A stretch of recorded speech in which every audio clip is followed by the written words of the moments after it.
Hello guys, स्वागत है आप सभी लोगों का एन के इंग्लिश एकेडमी के यूट्यूब चैनल से जुड़ने के लिए। तो नए लेक्चर के साथ स्टार्ट करते हैं। हम लोग पिछले लेक्चर्स के बारे में जान लेते हैं क्या पढ़ा था। हमने पिछले लेक्चर में कि क्रिस्टलीय ठोस और अक्रिस्टलीय ठोस क्या होते हैं उनके बारे में जाना। फिर दूसरे लेक्चर में जो हम पढ़े थे एससीसी, बीसीसी और उसकी प्रभावी कणों की संख्या के बारे में जाने थे। आज तीसरा लेक्चर स्टार्ट होने वाला है जिसमें कि हम पढ़ेंगे संकुलन क्षमता को।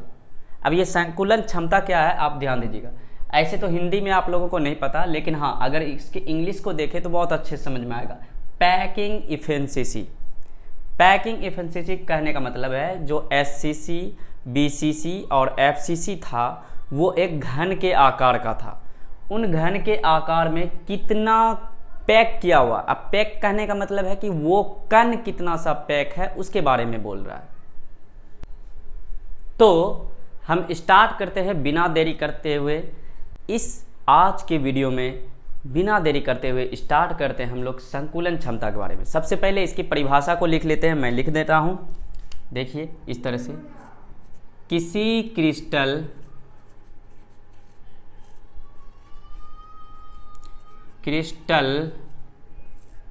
जालक में उपस्थित कण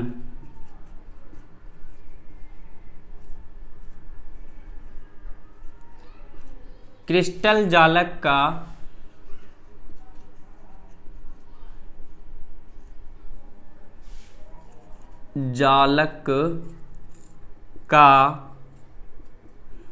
जितना भाग घेरती है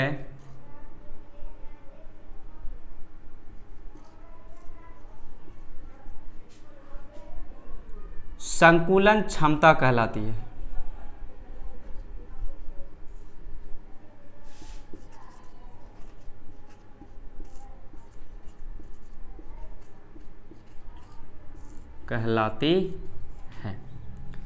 मतलब आपका जो वो क्रिस्टल जालक है जो कि एससीसी, बीसीसी और एफसीसी था उसमें उपस्थित कण जो परमाणु और अणु और आयन होते हैं वो कितना उस घन में घेरा जा रहा है, कितना भाग घेर रही, वही आपकी संकुलन क्षमता होता है।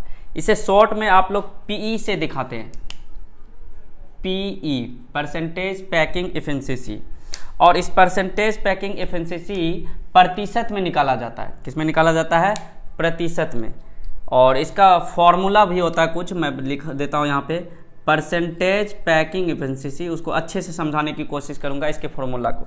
सबसे पहले आपको तो एक एकक कोष्ठिका दिया गया है, तो मुझे उस एकक कोष्ठिका का आयतन चाहिए। एकक कोष्ठिका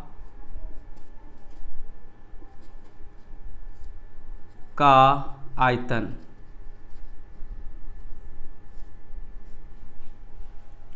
साथ में उस एकक कोष्ठिका में उपस्थित कणों का आयतन चाहिए। तो मैं लिख देता हूं एकक कोष्ठिका में उपस्थित कणों का आयतन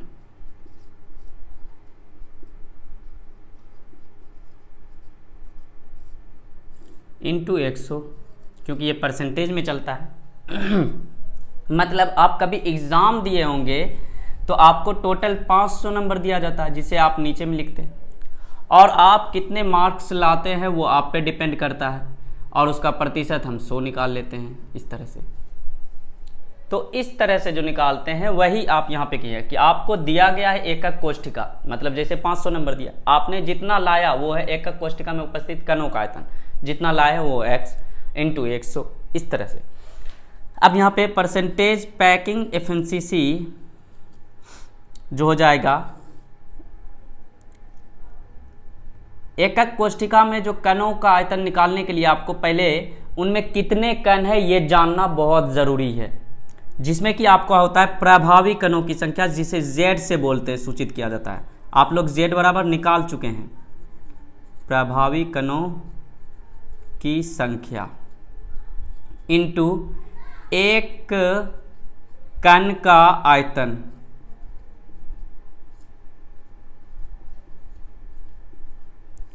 बटा एकक कोष्ठिका का आयतन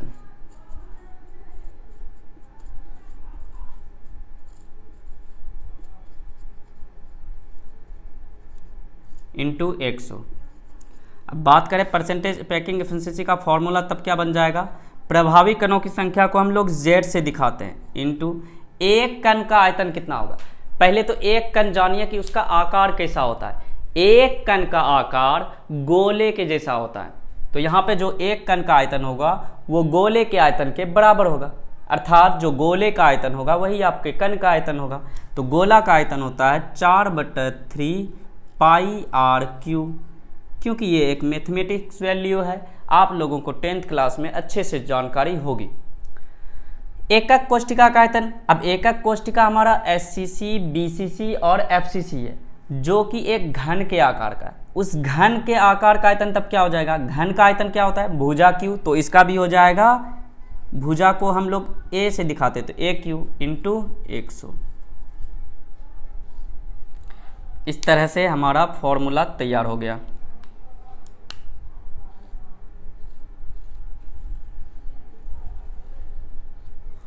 उम्मीद करता हूँ ये पहले पेपर में आपको इतना सा अच्छे से समझ में आ गया। ये नोट्स के लिए बेहतरीन कॉन्सेप्ट है आपके लिए कि संकुलन क्षमता क्या होता है, और उसका देखिए किस ढंग से हमने संकुलन क्षमता का प्रतिशत निकाला, यानी एक सूत्र निकाल के आपको दिया। तो आई होप, उम्मीद करता हूँ कि आप लोगों को समझ में आया होगा। बढ़ते हैं इससे रिलेटेड, जैसे एससीसी और बीसीसी और एफसीसी में संकुलन क्षमता कितनी होती है, उनको मैं आपको करके ही बताता हूँ किस ढंग से करना है आपको। मिटा देते हैं तब तक के लिए। दिल कहता है चल उनसे मिल, उठते हैं कदम रुक जाते हैं। तो स्टार्ट करते हैं एससीसी का। सबसे पहले एससीसी में संकुलन क्षमता कितनी होती है, ये करके ही देखेंगे। वैसे तो याद करने वाली चीज़ है, लेकिन हम करके देखेंगे। क्षमता निकालना है, ठीक है। सबसे पहले एससीसी का एक डायग्राम बना लेते हैं। डायग्राम क्या होता है एससीसी का, इस ढंग से बनाना है आप लोगों को। ये आपकी एससीसी का एक डायग्राम है।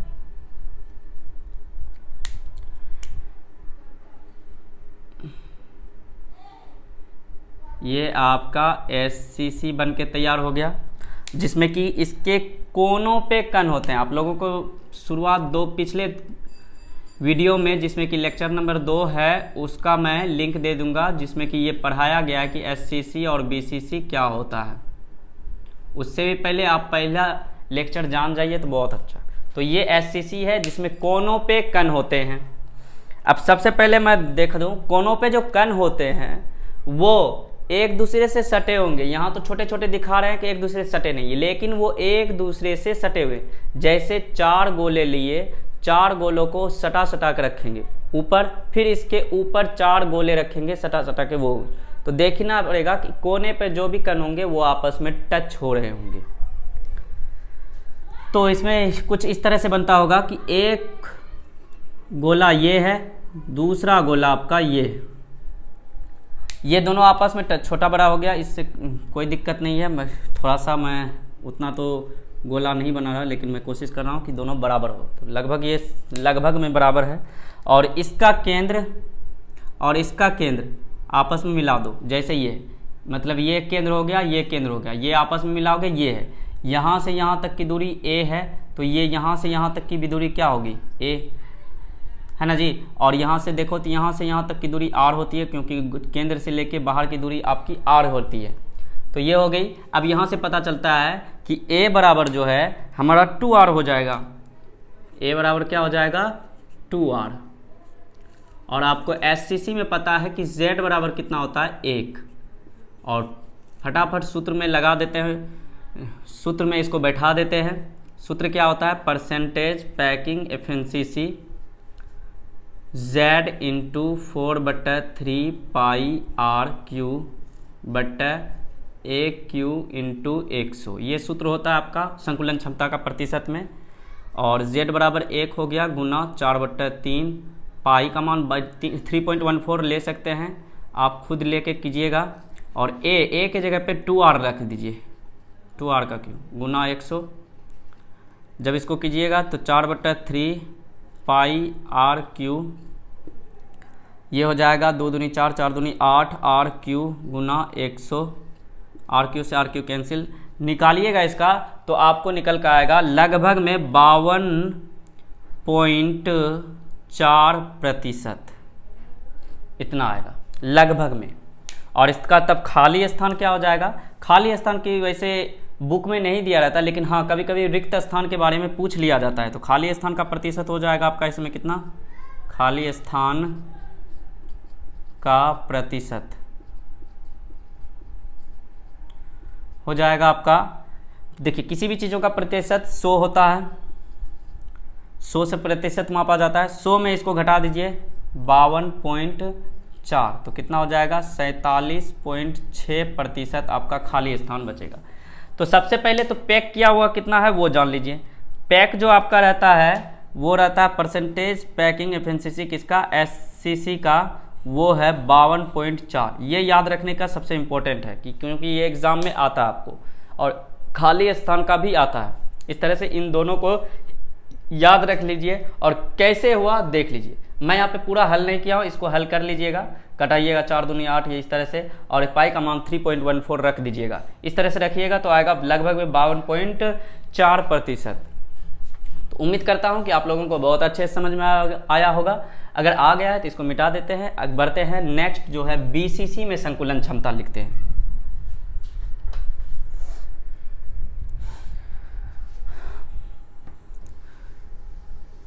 हटे हटा हटे नजरिया जनमारे जान हमरो कलर सरिया।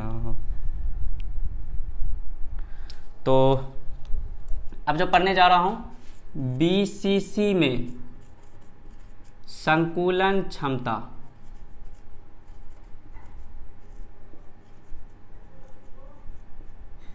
BCC में संकुलन क्षमता। सबसे पहले हम BCC का डायग्राम बनाएंगे। क्या होता है BCC का डायग्राम, इस तरह से होता है,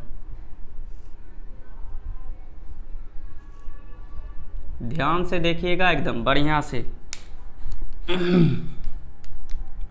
अब इसको मिला दें,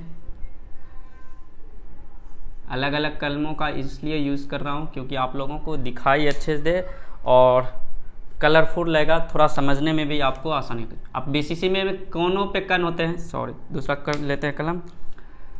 BCC में कोनों पे कण होते हैं,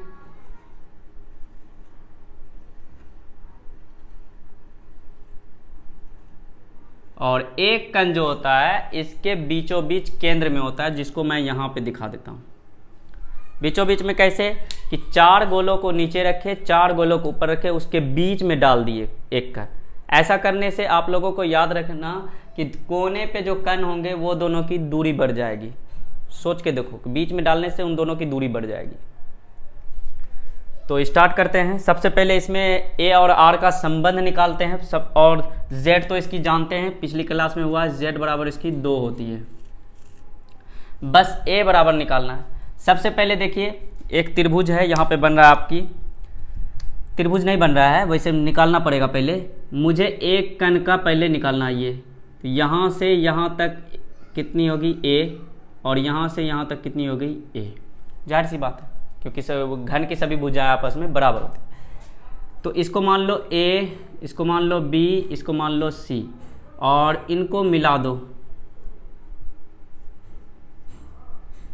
तो यहाँ से मतलब एक नीचे वाला एरिया जो आपका है, उन एरिया में से किसी एक विकर्ण को मिला दो और उसकी दूरी निकाल लो। पहले क्यों ऐसे कर रहे हैं वो अभी बाद में पता चलेगा, पहले इस विकर्ण की दूरी निकाल लो। अब जब विकर्ण की दूरी निकालोगे तो एक समकोण त्रिभुज बनेगा। समकोण त्रिभुज जब भी लगाएंगे तो पाइथागोरस प्रमेय लगाएंगे। तो पाइथागोरस प्रमेय यहाँ लगाते हैं, तो लिख देते हैं पाइथागोरस प्रमेय से। हाँ, पाइथागोरस प्रमेय लिखना है, पाइथागोरस प्रमेय से। मैं इतना लिख देता हूँ। पाइथागोरस की प्रमेय क्या कहता है? कर्ण का स्क्वायर बराबर उन दोनों भुजाओं के वर्गों के योग के बराबर होता है। बिल्कुल ये तो 10th क्लास में सिद्ध करना सिखाते हैं। तो कर्ण यहाँ पे कौन है? AC का स्क्वायर। उसके बाद क्या है? और बाकी भुजाएं कौन है? AB का स्क्वायर हो जाएगा प्लस BC का स्क्वायर हो जाएगा। कर्ण तो निकाल ही रहे हैं तो इसकी कोई ज़रूरत नहीं। AB आपका A दिया है तो A का स्क्वायर प्लस A का स्क्वायर। AC स्क्वायर बराबर हो जाएगा A का स्क्वायर प्लस A का स्क्वायर। तो ये हो जाएगा AC स्क्वायर बराबर हो जाएगा 2A का स्क्वायर। तो AC बराबर हो जाएगा √2A का स्क्वायर। तो यहाँ से पता चला कितना आ गया? A√2। ये जो निकला है ये निकला है इसका A√2 जो निकला है ये कर्ण का निकला, जो नीचे वाला एरिया है। अब आपको कुछ इस ढंग से लेना है कि वो बीच में जो कर्ण रखे हो ना वो भी आ जाए। वो कब आएगा? जब इस कोने को इस कोने से जो विकर्ण निकाले हैं वो वाला, और इस एक कोने को पकड़ो और इसके अपोजिट दूसरे ऊपर वाले कोने पे लेके जाओ। तो ऐसा करने पे बीच वाला कर्ण भी आ जाता है, और बीच वाला कर्ण आया फिर उसको नीचे वाले कोने से मिला दो। तो ऐसा करने पे यहाँ भी एक त्रिभुज बनता है जो इस तरह से, देखो मैं दिखा रहा हूँ, डॉट डॉट करके देख लीजिए। आ गया? इस तरह से आ गया ना?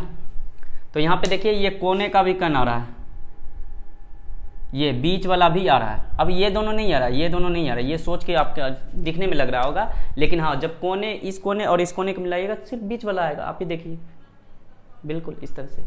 तो यहाँ पे आपका ये जो दिया है ये भी A है यहाँ से, और इसको मान लेते हैं D।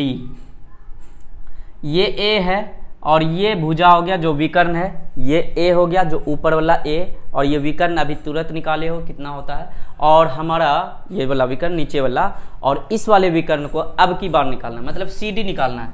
पुनः वही पाइथागोरस प्रमेय लगेगा। इस बार पाइथागोरस प्रमेय हमें त्रिभुज में चलना है। कौन सा त्रिभुज में? त्रिभुज चलना है ACD में, इसमें चलना है। तो इसमें CD का स्क्वायर हो जाएगा बराबर AD का स्क्वायर प्लस AC का स्क्वायर। करोगे तो CD का स्क्वायर बराबर हो जाएगा ये AD आपका A स्क्वायर प्लस AC का स्क्वायर हो जाएगा A√2 का स्क्वायर। तो CD का स्क्वायर हो जाएगा A स्क्वायर, इसको करोगे A गुना 1 करोगे A स्क्वायर, और √2 गुना √2 करोगे तो √4, 4 का वर्गमूल 2, तो ये 2A स्क्वायर, और इस तरह से आ जाएगा 3A स्क्वायर। तो CD बराबर हो जाएगा √3A स्क्वायर। अब देखिए दो में से एक बाहर हो जाएगा, A√3 आ जाएगा। ये तो अभी CD निकला। अब CD में देखिए एक गोला, ये इसको बड़ा थोड़ा करके दिखाते हैं, तो एक गोला बीच में होगा, दूसरा गोला आधा होगा, तीसरा गोला ये वाला होगा, डॉट डॉट करके दिखा रहे हैं। तो आपको पता होगा कि यहाँ से गोले से लेके यहाँ तक का केंद्र R होता है, त्रिज्या R होता है। यहाँ से केंद्र जो जाएगा इसकी R होती है यहाँ तक, फिर यहाँ से यहाँ तक जो जाएंगे ये इसकी R होगी, और यहाँ से यहाँ तक जाएंगे इसकी R होगी। तो टोटल मिला के 4 R काम में आए। तो इस तरह से एक पुनः CD जो आता है, ये समीकरण 1 मान लो, CD बराबर जो होगा वो 4R होगा, ये समीकरण 2 मान लो। तो समीकरण 1 और 2 से दोनों अपोजिट साइड माया साइड बराबर है, तो इसके दाएं साइड भी बराबर हो जाएंगे। A√3 बराबर हो जाएगा 4R, तो A बराबर हो जाएगा 4R/√3। ये आपका A और R में संबंध निकल के आ गया। जैसे ही A और संबंध निकला, आप कुछ नहीं करना, संकुलन क्षमता BCC के लिए निकालना है। संकुलन क्षमता क्या कहता है कि परसेंटेज, यहाँ पे बना दूँ, परसेंटेज पैकिंग एफिशिएंसी बराबर होता है Z × 4/3 πRQ बटा AQ × 100। Z आपको पता है इसमें 2 होता है, गुना 4/3 πRQ। AQ आपको देखो कितना निकाले, A बराबर मान रखना है 4R/√3 का होल क्यूब × 100। इसको करोगे टोटल हल उल करोगे तो ये हो जाएगा 8/3 इंटू ये हो जाएगा πr³ ये 4 गुना 4 गुना 4 गुना r को 3 बार गुना करोगे तो r³, ये तो लिख लिए। अब 3 ये नीचे में है तो ये ऊपर चला जाएगा, तो अर्थात तो √3 πr³ ऐसे लिख, यहाँ पर लिख दो √3 गुना √3 गुना √3 गुना 100। अब देखिए जो कटने का होता है कटा दीजिए, ये 3 से ये दोनों खत्म हो जाएगा, 4 दूनी 8 हो जाएगा, 2 दूनी 4 हो जाएगा, r से कैंसिल हो जाएगा। अब ऐसे हल कर 3.14 रखिएगा तो यहाँ पे मान आएगा 68%। कितना प्रतिशत? 68%।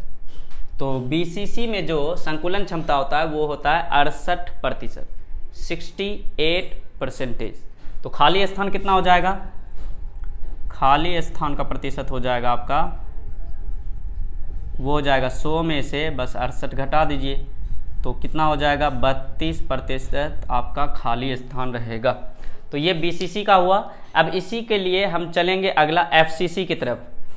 FCC को करते हुए ये वीडियो का अंत कर देंगे और अगला लेक्चर में हम अगले टॉपिक के बारे में जानेंगे। तो मिटाते हैं तब तक के लिए इसको।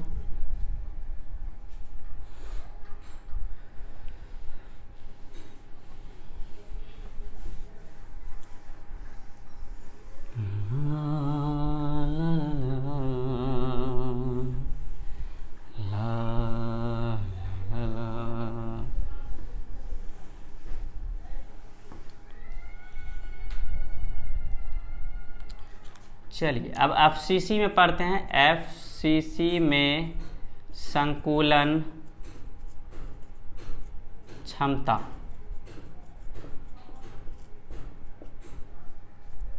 सबसे पहले FCC की डायग्राम बनाते हैं, हम लोग जानते हैं, आप साथ में बना के दिखाते हैं आप लोगों को।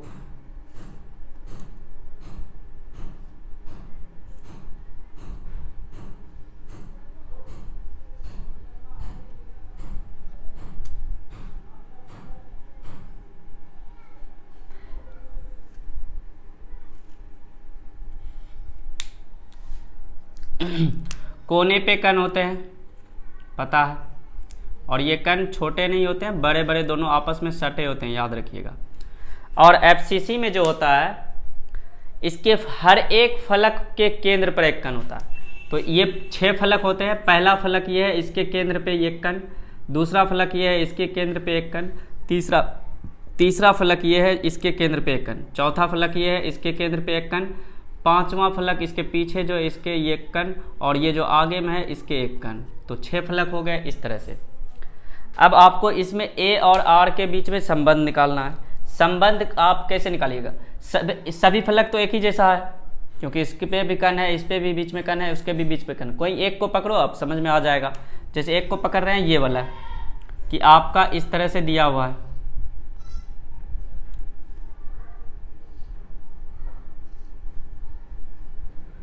अब ऐसा बना रहा है, इसका मतलब ये नहीं कि ये ऐसा, ये सीधा है, याद रखना, ये सीधा है। क्योंकि आप कोई भी दीवार लेगा, ये तो दिखने में लग रहा है, कोई भी दीवार लोगे तो वो एकदम सीधा होता है और लंबाई चौड़ाई बराबर होती है। तो इसमें देखो कि एक कण बीच में होगा, दूसरा कण इसके यहाँ होगा, तीसरा कण यहाँ होगा। देखिए ये वाला मैं यहाँ ऐसे डॉट डॉट करके दिखा देता हूँ, और एक यहाँ होगा जो इधर जाएगा, एक यहाँ होगा, ये कण ये वाला, ये वाला, ये वाला, ये वाला, ऐसे जाएगा। ठीक है, तो मान लो ये A है, ये B है, ये C है। जिस तरह से ये A होगा, ये B होगा, ये C होगा, और इसका कर्ण ये होगा, तो इसमें भी कर्ण आएगा ये वाला, ठीक इसी तरह। तो देखो यहाँ पे एक समकोण बन रहा है, तो ये भी आपका समकोण होगा। और यहाँ से यहाँ तक A बराबर कितना है? A है, और यहाँ भी A का मान E, BC भी A होगा। तो बस AC का मान निकालना है, बस और कुछ नहीं निकालना है इसमें। तो आपको पता है कि Z बराबर इसमें 4 होता है, और हमें A निकालना है इसमें। तो A निकालने के लिए वही पाइथागोरस प्रमेय लगाना है। पाइथागोरस प्रमेय क्या कहता है? कर्ण का स्क्वायर मतलब AC का स्क्वायर बराबर हो जाएगा AB का स्क्वायर प्लस BC का स्क्वायर। तो AC का स्क्वायर बराबर हो जाएगा AB A है, A का स्क्वायर प्लस A का स्क्वायर, और ये हो जाएगा AC का स्क्वायर बराबर A square plus A square, तो AC स्क्वायर हो जाएगा आपका AA 2A का स्क्वायर, तो AC बराबर हो जाएगा, ये रूट इधर स्क्वायर इधर जाएगा तो रूट बनेगा 2A का स्क्वायर, और जब AC निकाल लिया जाएगा तो कितना होगा, तो A रूट 2 ये आया, ये तो AC आया, ये तो समीकरण 1 हो गया। इसी AC में देखो वृत्त को लेकर भी है कि यहाँ से यहाँ तक गए R है, इसके केंद्र को यहाँ से यहाँ तक गए R है, यहाँ से यहाँ गए R है, यहाँ से यहाँ गए R है। अब देखोगे छोटा बड़ा इससे कोई मतलब नहीं, सभी कण जो है एक ही बराबर की मात्रा में। तो पुनः AC बराबर क्या हो जाएगा, R plus R plus R plus R, 4R मिलेंगे तो 4R, समीकरण 2। वही उसी तरह से समीकरण 1 और 2 से, समीकरण 1 और 2 से करोगे तो ये दोनों आपस में बराबर हो जाएंगे। A बराबर होगा जाएगा A रूट 2 बराबर हो जाएंगे 4R के, तो A बराबर हो जाएगा 4R बट्टा रूट 2, हर परिमेयकरण करना है, रूट 2 गुना रूट 2, तो कितना हो जाएगा A बराबर 4 रूट 2R बट्टा, ये करोगे 2 2 दूनी 4, तो A बराबर हो जाएगा 2 रूट 2R। मतलब A और R के बीच में संबंध जो आया वो है A बराबर 2 रूट 2R, इस तरह से। बस ये निकलने के बाद आप संकुलन क्षमता निकाल दीजिए, फटाफट लगाते हैं हेडिंग संकुलन क्षमता का क्या होता है। तो परसेंटेज पैकिंग एफिशिएंसी बराबर Z इंटू 4/3 पाई R क्यू बट्टा A क्यू इंटू 100। तो Z का मान होता है 4 इंटू 4/3 पाई R क्यू बट्टा, ये मान रखोगे 2